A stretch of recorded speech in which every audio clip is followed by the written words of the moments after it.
welcome to the Jacqueline Elliott Show. Today we have a very special guest, Heidi. Now Heidi is a badass in real estate and Airbnbs, but she also has an incredible story, and she is a Latina. Today we're going to talk about all of her struggles, all of the things that got her to be that 1%er at the top, and she's going to share how she got out of the rat race, and now she's inspired to move thousands of people to do the same, especially women that she talks to, obviously. So Heidi, welcome to the show. Thank you so much, Jacqueline, for having me. It's a pleasure to be here today and to share my story and to inspire other people to do the same thing that I've been doing for the past 7 years. Yes. Now today we were talking, obviously behind the scenes a little bit about your incredible story, and I think you and I are very similar in a lot of different ways, which is really cool. Now, before you kind of got into this journey and everything, you have an incredible journey. You were telling me about your childhood. You're, a middle child, and you have you're Hispanic, and then you also have a Korean father, and how that kind of meshed together. You were kind of like the rebel in the family a little bit, and how that, it's crazy how a lot of successful people have different journeys that they go through and a lot of pain and struggles. But in your case, you kind of rebelled against your family to kind of build your dreams. Tell us a little bit about that. Wow. Just thinking back, I was 17 when I left my house, and I've never been more scared in my life than the day that I left. And that actually just made me lose fear of fear itself. Mm-hmm. So, now when I'm doing a new business or I'm going out and just doing like the leap of faith, like I always think back that it's like, it's not going to be as scary as when I left my house at 17. So it can't be that bad, and so that has really pushed me to just do whatever I want to pursue, if there's something new that I want to do. And so growing up with a multicultural family was also really hard, because we had so many things at the same time happening. And my mom's Mexican, my dad's Korean, and so we had to figure out like who are we following. And when it comes to religion, like that's also something that what is the culture that we're following, what is the religion that we're following. And so I think at the end of the day, what was really wonderful was that my parents, because they both were so different in that way, they let us choose our own. And it wasn't like we're gonna go to church or we're gonna do this. It was like, all right, we can call it whatever you want, you can call it whatever you want, and as long as you believe and you have faith, or you know your way. Mm-hmm. And that also gave us that flexibility in really what am I following and how it is. So I started doing a lot of like the universe, and okay, like I know there's a higher being, I know there's something, I don't know what it's called, but you had the ability to think for yourself. Yes, exactly. And so that gave me a lot of self-awareness. And when we were growing up, it was just really just difficult. You have your older brother, but you have your younger sister, and you're the middle child. Yes, and being the middle child, it's always like I remember growing up and saying like, it's not fair because my brother will get away with anything because he was a guy and he was older, and then my sister was the baby, and so she would get away with a lot of things. Yeah. And even like in school, were you scared of your brother? No, I was not scared. The only person I was scared of it was my dad. Your dad. Because again, Korean. So if anyone out there is Korean, they know they're really strict in everything. Okay. And in school, in relationships, in friendships, like everything. I wasn't allowed to have friends over at my house. Yeah. And so my mom will let us, because she's Mexican, right? And so she's like, okay, you can have them, but before we would get home, like when your dad and I get home, they have to leave. Yeah. She would bend the rules a little bit. Yes, and so she would try and like give us a little leeway, because my dad was just so strict, like no, and no, and no. And so I remember one time I had my friend, and like my parents got home a little bit earlier and she hadn't left, and I just told her, you gotta wait outside for your ride. And then once my mom gets it, she's like, don't do that, like. Yeah. And so she gets like the girl back inside the house, and I was like, well, you told me that they had to leave before. I was just following the rules, right? And so I remember I didn't even go to my prom because, again, my dad was like, no. Yeah. As Mexican, we have quinceañeras. Yeah, you didn't have one? Nope. you're not having one, because in his way of seeing things, it's like, well, when you have a quinceañera, it means that you're ready to get married. It means that's what literally the definition of what it is. But it's not what we do, because it's just a party. It's just a party for us to have. So did you get anything in besides the quinceañera, or you didn't get the option to it? I did not. My parents asked me, "Do you want a quinceañera or do you want a car?" And I said, "I want a car," and I didn't get shit. They didn't give me anything. I was like, well, what? that was pretty much. I didn't get the option. I just didn't get anything. They took me to Texas Roadhouse for my 15th birthday, and like that's it. Like that was it. That's awesome. My mom struggled a lot because she wanted to give me that. Yeah. You know, she didn't have a quinceañera, but she wanted to give me everything that she didn't have. And so the fact that I didn't have it either, it was really like hard for her. So she bought me a dress. Oh my god. Oh god. So she bought me a dress, and then and she bought me just like the whole set. And that was it. You know, I had my. You took pictures? No. Because we couldn't go. Oh, okay. Can I get a Kleenex? Yeah. So it's too early for me to start crying. No, it's good. It's good. But you know, it's crazy how you learn from these things, and you had this fear like of your dad, but also like, so you're the middle child, and let me see. I'm gonna touch your face, and you're gonna kill me because I'm not. It didn't do anything. I just okay. played. My makeup. No, you're good. You're That's good. What I'm like. But okay, so you had your dad, and you guys were kind of afraid of your dad, but your mom like was trying, you know, obviously you have the Hispanic traditions that you're kind of fighting against and all these different things. Now you're the middle child. You're used to your brother getting away with everything because he's the male, and you have your little sister who was the spoiled one. And then you had your own opinions of life, right? You had your own opinions of life. And those opinions of life, where did those lead you to? Because you said you left your house when you were 17. So what was going on through Heidi's brain at at the? Give me a quinceañera, so I left. I'm just kidding. No, that was a quinceañera. So you started using your brain in different ways, right? I started hanging out with older people, like my friends' parents, and I remember like they had just. I've always. Well, let me just think a little bit. Okay, so I remember.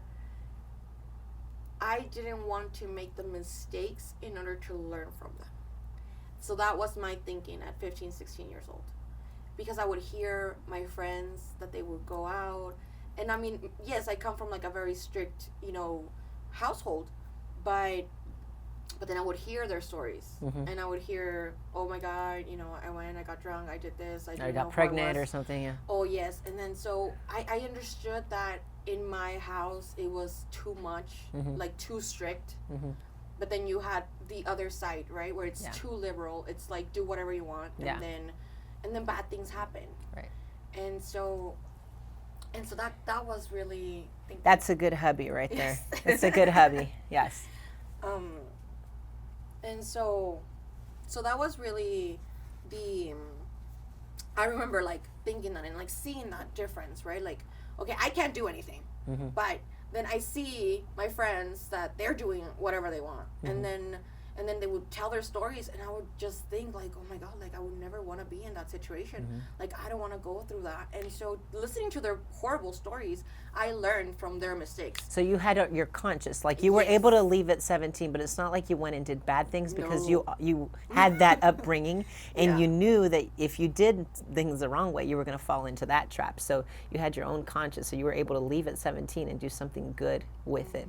Now, it takes a lot of guts to leave your house at 17. And you were saying that your mom kept calling you to come back, come back, come back, come back. So what is the reason why you left? And what is the reason why you decided to stay out? So I left because it was very strict, right? And so it came to a point where I've always been, you know, an AP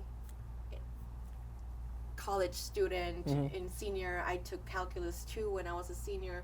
So I was always doing a really hard thing about being a senior or being in high school, but taking all these hard classes. And so I always wanted to go to college, and I didn't know what I was going to pursue, but I wanted to go to college. I wanted to do all these things. And it was, for my mom's side, I am the first generation to have a college degree. That's awesome. And so I wanted to pursue that. But then my dad, um, he's like, you're gonna go to UT Austin, and you're gonna study what I'm telling you to study. And if you're not gonna do that, I'm not gonna pay your college. So you gotta figure out on your own. So it's either this or nothing. And me being the way I am, it was like, all right, I'll take nothing, because I don't want someone to choose my life. I want to be able to take those choices. I want to be able to do what I want to do.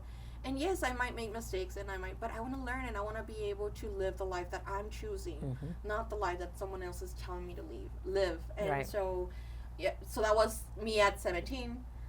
My dad's telling me these things, and I had already been, I had already done like my college letters and applications, and I was starting to do all those things when I was a junior. And so when that was when he started telling me, right, I'm a junior, I'm 16, he's telling me like, you're gonna have to do this and that. And me being a very rebellious at that moment in my life as a woman, and just going against and you're Hispanic too, which doesn't help when you're rebellious. In that moment, I was talking back, and so I remember I didn't apply for UT Austin. And I would have been accepted because I was top 5% of my class, and so you could get accepted anywhere, and I would probably have gotten a scholarship, but I was like, I just didn't apply. And so the fact that I didn't apply meant that I was rebelling against my dad, and I was going against what he was asking me to do, because if I didn't apply, I can't get in. And so even if he sends me to UT Austin, like, I don't have where to go because I didn't get in. I didn't apply. And so did he know that you didn't apply, or you never told him? No, I never told him. I left my house. I was so scared. I bet.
Well, I didn't apply, and I started getting all of this acceptance letters from Baylor and Texas Tech and and Syracuse, and I was just getting accepted at everywhere I applied. I was getting accepted, and my dad would just throw away my acceptance letters because he was like, "That's not where you're gonna go. You're gonna go to UT Austin, and you're gonna study international business."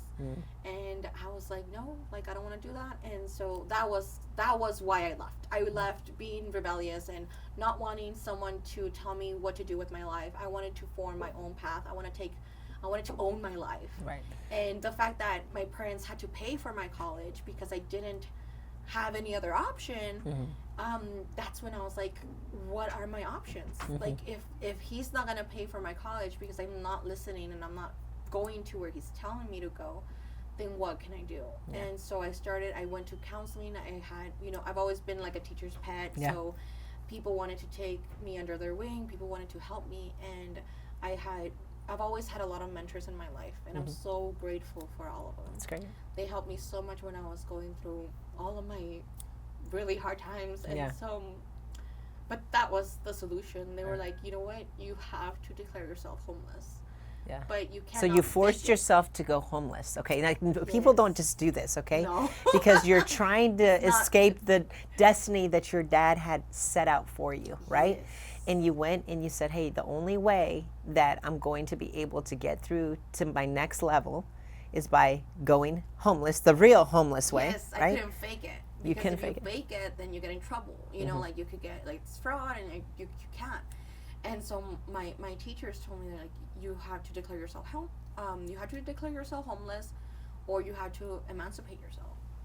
And so, you know, emancipating yourself, it's like you're divorcing your parents and you're doing like this whole legal thing and like going to court and everything. I was like, I don't want to do that. Because you're 17, right? I'm 17, Yeah. yes. And so in Texas, once you're 17, you are trialed as an adult, so therefore you're considered an adult. So they cannot force you to go back because you're already an adult. And so finally, I was like, all right. So that's when I was like, okay, I had to declare myself homeless, and that was my only option. And or I could join the army, and I was like, no, I'm not joining the army. So that was my two options: either declare myself homeless or join the army, because the army would help you pay for your college and all that stuff. And so I was just like, no, like that's not what I want to do. So I decided to leave my house at 17 and declare myself homeless. That's great.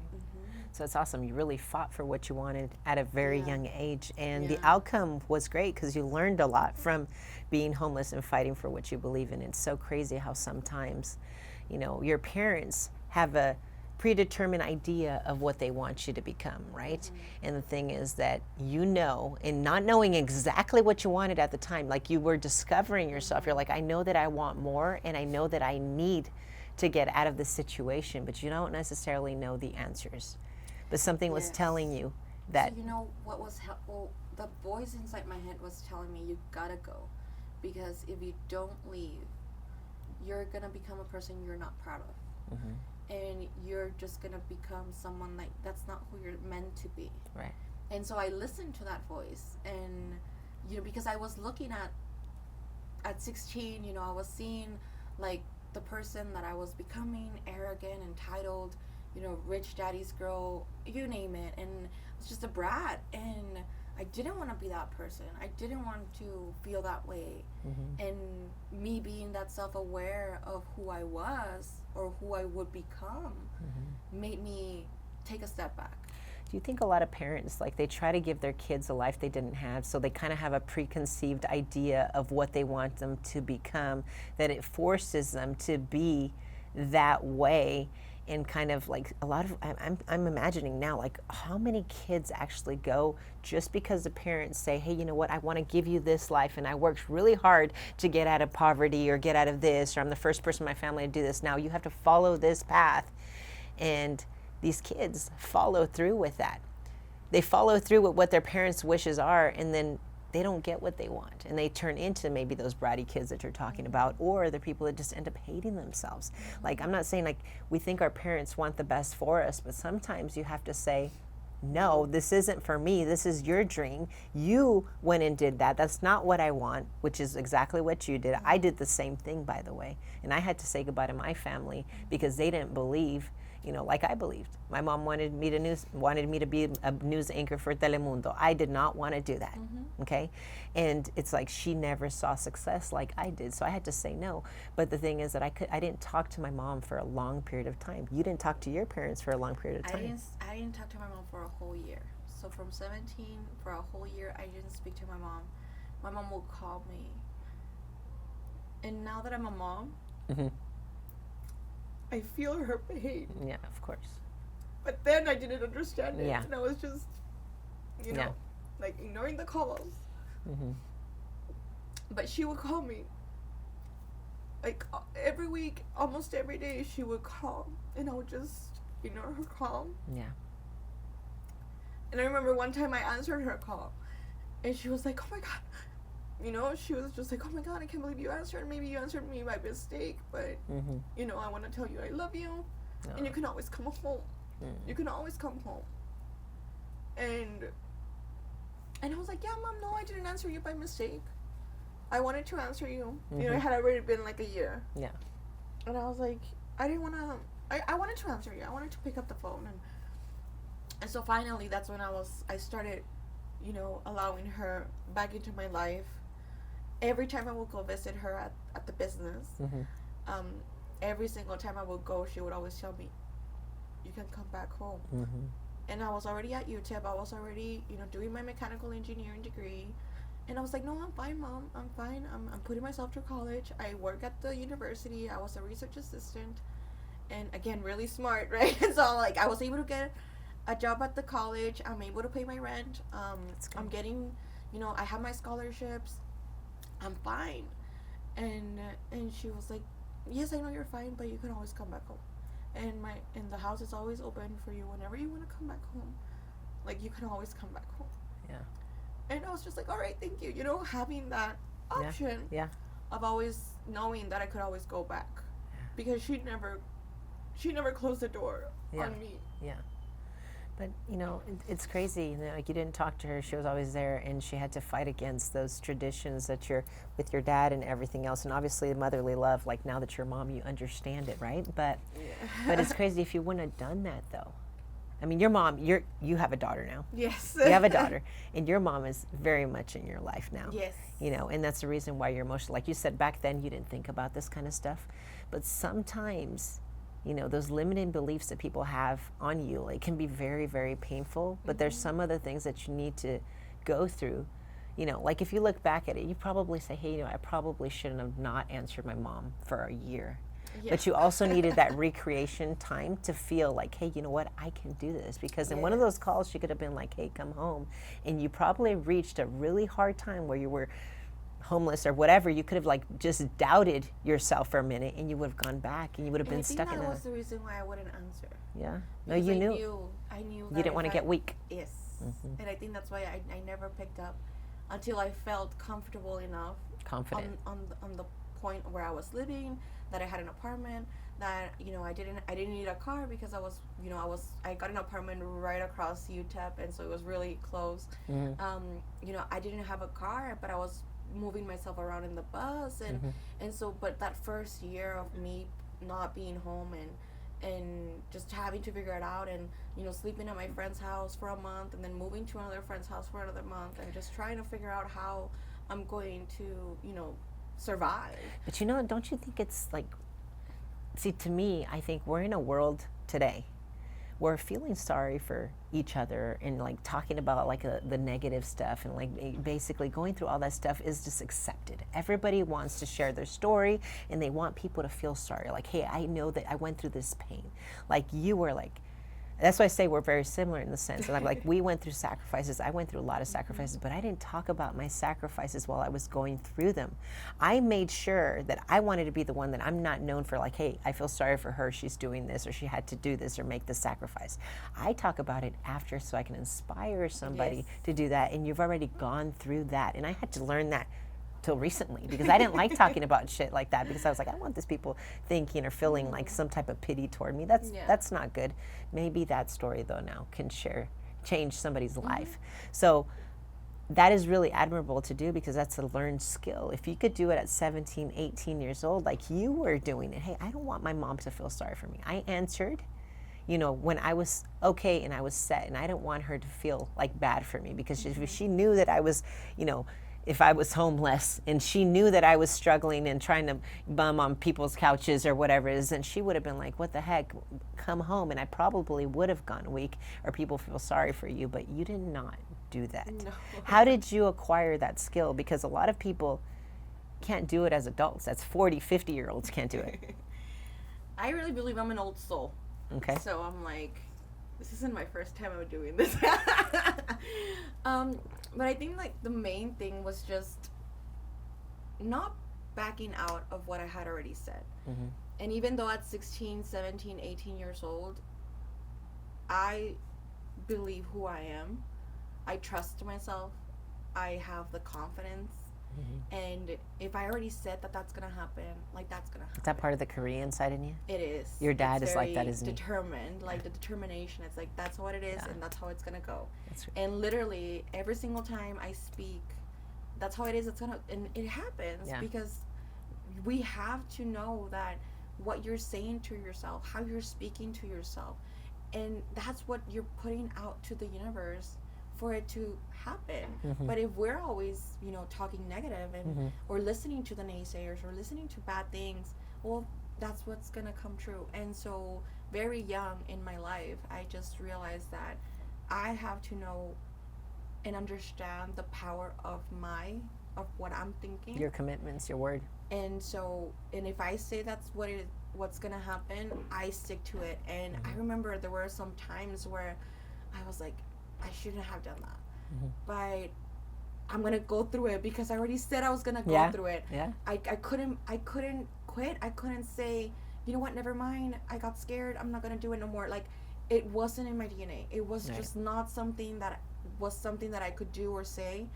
And so when you realize that, when you're like, really, have honor and take value on your word and what you're saying. Totally So agree. I think that's what really is the big difference. That it's like so many times people say they're gonna do something and they don't do it. We talk about it all the time. People that actually make commitments and that follow through with their word are successful. It doesn't matter if you make mistakes, because mistakes are meant to happen. Yeah. Like, you learn from them and you go forward. But most people, like, we talk about this all the time. Would you ever be in a relationship with somebody that constantly lies to you? And I'm like, no. Well, what if you're lying to yourself? What if you're going back on your own word? What does that mean?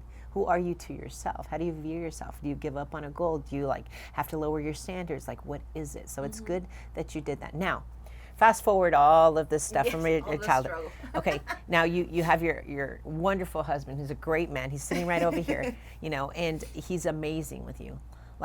One of the struggles that I had, okay, and I don't know if you had the same thing, because a lot of people, I was very driven. I took care of myself at a very young age. I felt like I did not need a man because I was so independent and I was so driven and I had my own assets and all this other stuff, and I went through all these different struggles that it was really hard for me to meet my match. In fact, when I met Andy, I was basically I don't need you. I take care of myself, all this stuff. Did you go through any of that before you guys got really serious and close? Yes. So okay. I was exactly that. I'm not looking for anyone. I put myself through college. I worked my way through college. Everything I've done it on my own. I'm not looking for a relationship. I'm not looking for anyone. I don't need you. I just want to have fun. And I remember we met because we met at the university when I was just a freshman. But we didn't reconnect until I was doing my master's. So I have my master's in systems engineering. And so after I finished my mechanical engineering, I immediately did my master's, and I finished it in a year. And so during that year that I was doing my master's, we reconnected because I wanted to learn how to dance. And I wanted to learn how to dance salsa. You're a dancer? Yes. Look at that. So it's just, it's meant to be, because he had already taken lessons for the past 2 years. So he was already a great dancer. And when I reached out to him, my gosh, I want to get you guys dancing yes, in a bit. We can definitely dance. Let's play some music. And so once we finally got to that point where I was like, hey, you know what? I always see that you're posting and that you're saying that about, so I want to learn. So he immediately brought me into the group of the salsa and everything. And so we reconnected that way. But it was the fact that he wasn't looking for a relationship. I was not looking for a relationship. I had gotten a job offer in Silicon Valley while I was doing my master's. So I already knew that I was leaving. Did you move to California? He moved after me. Yeah. To California. So I moved to California, and 2 weeks after he moved. What part of California? San Jose? San Jose. Yeah. I was in Sunnyvale, California. Yeah. And so when I had that job offer, we started dating because I started dancing because I got that job offer, and I was like, oh, I want to learn, I want to be able to go out and everything, and because I've never done that before I got the job offer to go to Silicon Valley. I had been a very strict person to myself because that's how I was brought up to be. Yeah. And so I really wouldn't drink. I really wouldn't go out. I was always just, work, school, really putting myself out there, really putting myself through all of the things that I had to do. And I would just work. I would just go to school. And so I had a few relationships, but I was just very, very, very strict with myself about I have to make sure that I finish my career. I have to make sure I get a good job offer. And yes, I could always go back to my parents, but I wanted to prove myself. I wanted to make sure that I knew who I was and that I was able to do all these things. And so when I got the job offer, it gave me the freedom. Yeah. Because it gave me the right of way of saying, you did all the things right. You finally finished. You got that career. validation, yeah.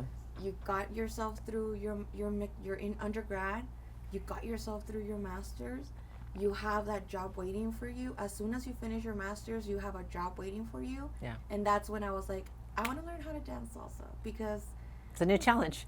not even the challenge, it was just I want to go out, I want to meet people, Yeah. I want to have fun, because I'm going to be leaving Yeah. in a year. I'm going to be going to California in a year. So, I mean, I finally let myself enjoy being a 21-year-old, 22-year-old, Yeah. and being able to just, go out. Let loose. Yes. And so, but because I had that security Yeah. of I already have my job. I don't have to stress so much about school no more, because I already have that job waiting for me.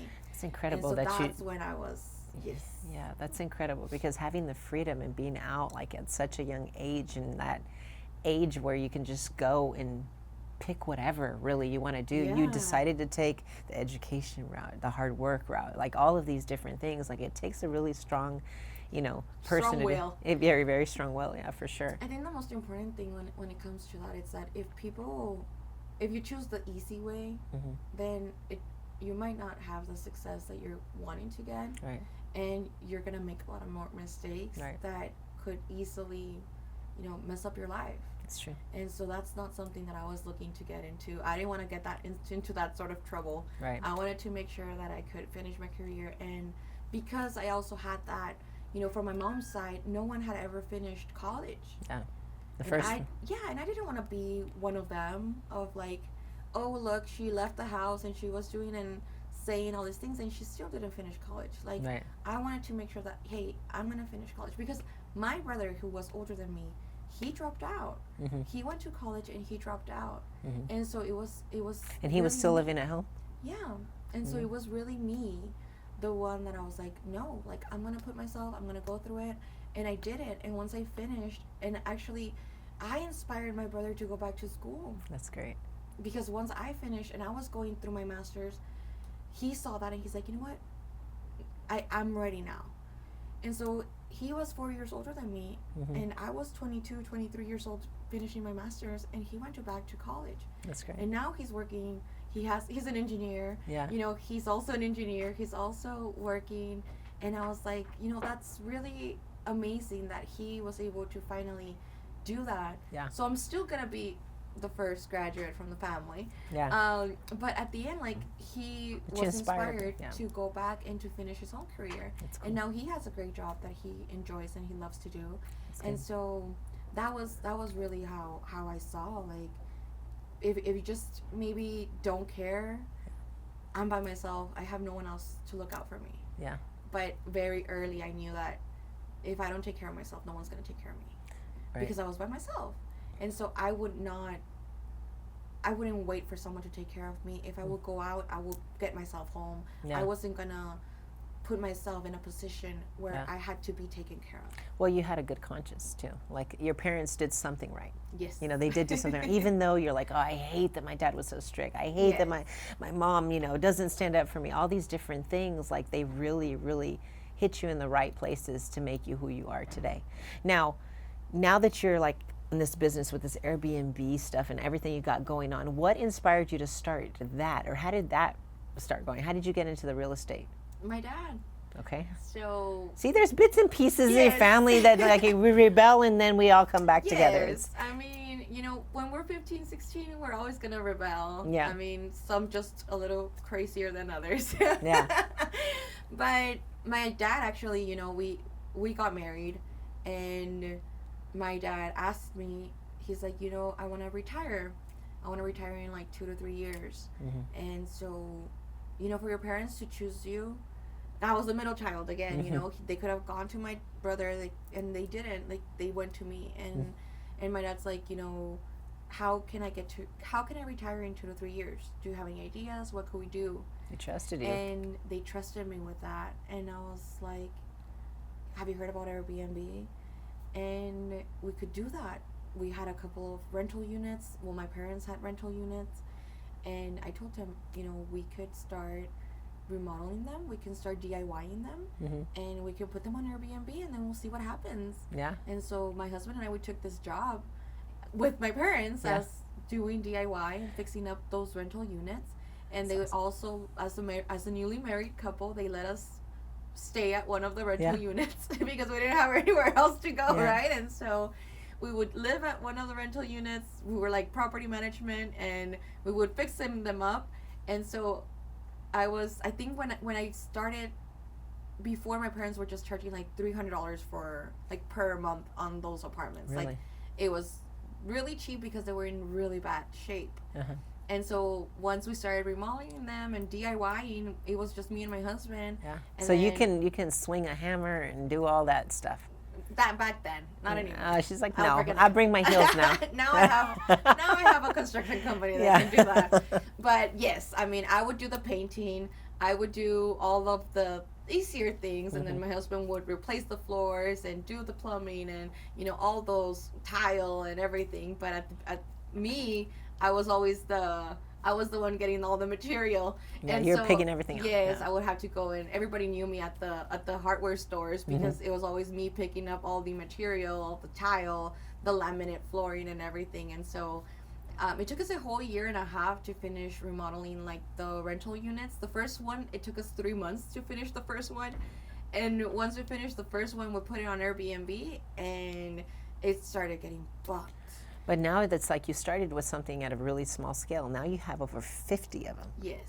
Over 50 of them. And Yes. that's not little for Airbnb. No, it's not. Everybody. So I'm actually, because it's not little, it's a funny story. When I started going to like the networking events at El Paso, people started introducing me as the Airbnb queen. Yeah. Because they're like, oh, like, who else has that many Airbnbs? Right. And in that moment, we were also fighting for fair regulations. Right. And so I was really like the leader of, we can't let them do this to us and everything. And so I earned that, you know, moniker of like saying, That's a good like, one, yeah. you're the Airbnb queen. And I was like it really took me off, like, surprise. You're like, I have a degree and I'm an Airbnb queen. Yes, like, correct. what is this? I was like, I'm an engineer. You know, I'm an engineer. But then I was like, oh, I love that. Yeah. Like, I love it. You know, I owned it. And after Airbnb pays the bills. Yes, exactly. And so, I mean, after people started introducing me as Airbnb queen and everything, and I was like, I like the sound of that. I'm just gonna own that title. Yeah, for sure. And so, yeah.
That's cool. But now, like, you've made this obviously a massive business, and you've like created like this thing. Like, you got really passionate about helping other people. They started coming up to you for help, and then you created a training system and all these different things.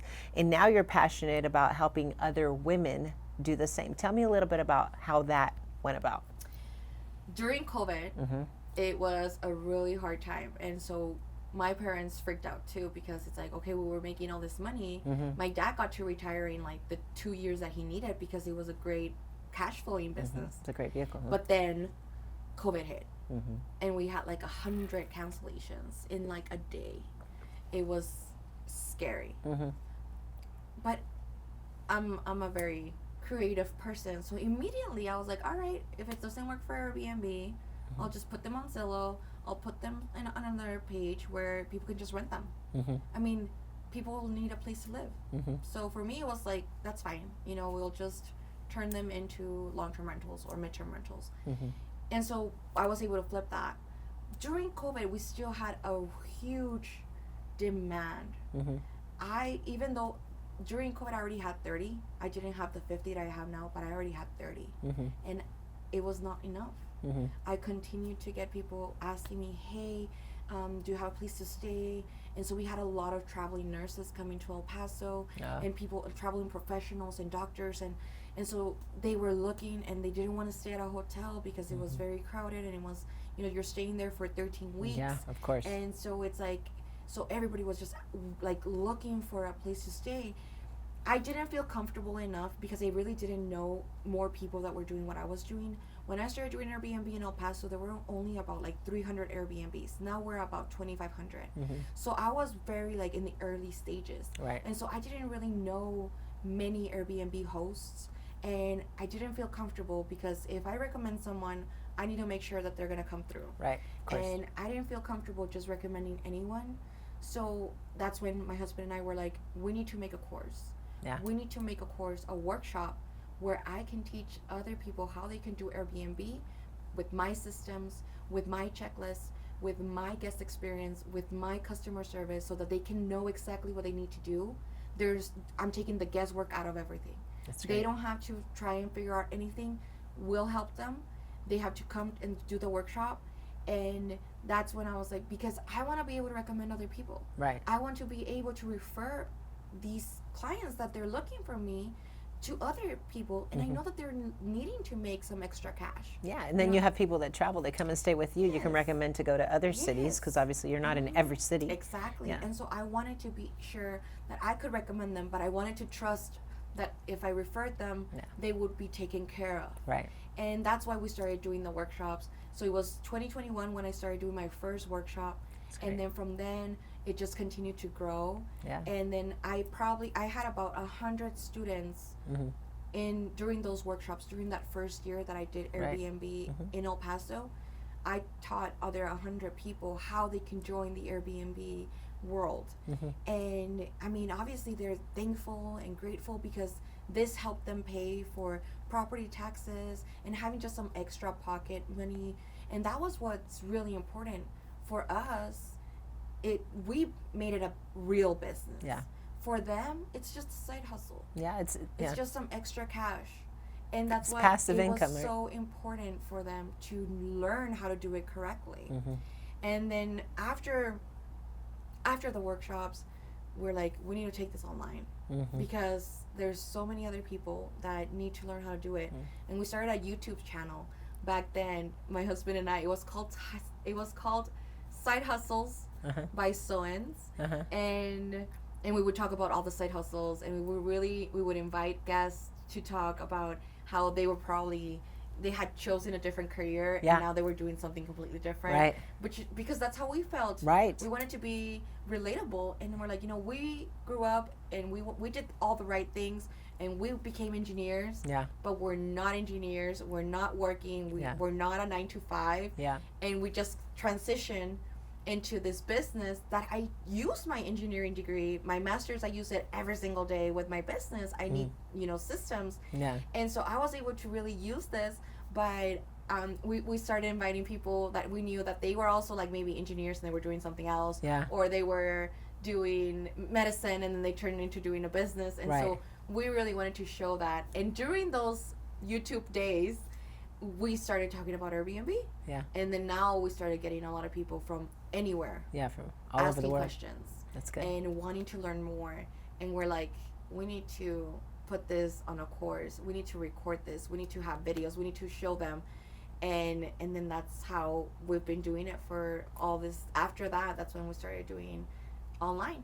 Yeah, it's crazy how YouTube, like our business blew up because of YouTube.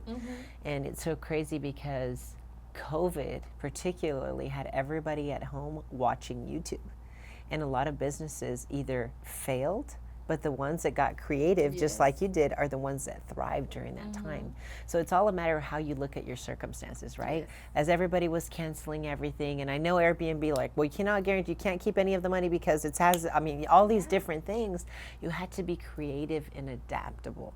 And that's the crazy thing with business and all successful people. They're always creative, they're always adaptable, and they always find a way which is a beautiful, beautiful thing. So now you have lots of people just taking your course, doing your workshops and all these different things. And it's really cool that you can create these not jobs, but get people out of the rat race from having that job, from that passive income. And now the people are doing this full time, right?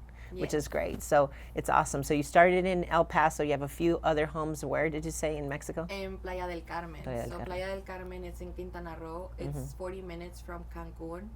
And so we have 2 condos out there. Those are our vacation homes. And so we love to travel out there. And so we're like, you know, if we're always coming over here, we might as well purchase a property where we can just stay for free. And whenever we are not here, we could just put on Airbnb. And so we definitely show how you can do urban market, which is, you know, El Paso, but then you can also do vacation market where there's tourism and everybody's coming and you got both worlds. So we teach all that in our course because it's really much Airbnb, it's worldwide. Yeah, anybody can. Yeah. Anyone can do it. That's so cool. So now I want to watch your course. Yes. Now I want to take your course, right? So how do I find it? So you guys can text our number. You can text us. You can go to our website, and you can find it on Instagram. You can follow me on Instagram, which is my name, Heidi Soens. Spell it out for me. HeidySeoenz. Okay. So Heidi Soens, that's my Instagram, and you can also text to 915-278-2979. Okay, perfect. And they'll be on the link below as well, Yes, obviously. it'll also be on the link below. And then you could go directly to my website, which is my last name, which is Soenz, SEOENZ.com. That's awesome. Well, you have an incredible story. I love that you rebelled and came up on top, that you have that family instinct. Sometimes it's so cool that we have, like, I love that you're Latina, because I mean, I'm obviously a Latina, and then we have like this crazy personality, and then people don't really get us until they like really prove what you're really out to get. So I think that your voice and you really coming out here and telling everybody like, hey, you know what? Like, I fought for what I believed in, and I did not let anybody like mess with this because I believed in myself. So your story is just incredible. Not only are you incredible in your journey, in your heart, I can see your heart and you wear it on your sleeve. So I'm sure that your course and everything you're doing for people has a good meaning. You're a good wife. I met your husband and you were telling me about your daughter, and now the relationship that you have with your mom and your parents, I mean, it's just incredible, incredible. So thank you so much for sharing your story with me, for shedding some tears and trusting me to do that. And I'm like super, super excited. I know that I'm going to go check out your course, and I really want to learn more about the Airbnb stuff. We have properties, but I've never really gotten into Airbnb. But it's about time. It's a time to start getting into Airbnb. Yes, for sure. So thank you so much, Heidi, and we're going to go kick some ass. Yes. No, thank you so much, Jacqueline, for having me and for letting me be vulnerable with you, because I felt really comfortable in order to be out here crying. I'm a very strong, independent woman. She's like, don't let those tears fool you. She's like, don't let those tears fool you. No, it's good though. But it's good to be vulnerable and wear your heart on your sleeve, and also be a badass woman, because a lot of people don't do that. They're thinking like, hey, I have to be hard, I have to be strong, I have to be this way. And the thing is, like, especially with the directness that comes from the Latinas, you know, we can be direct and we can say what we mean, but if your heart's not behind it, I would say, if your heart's not behind it, you're just the bitch.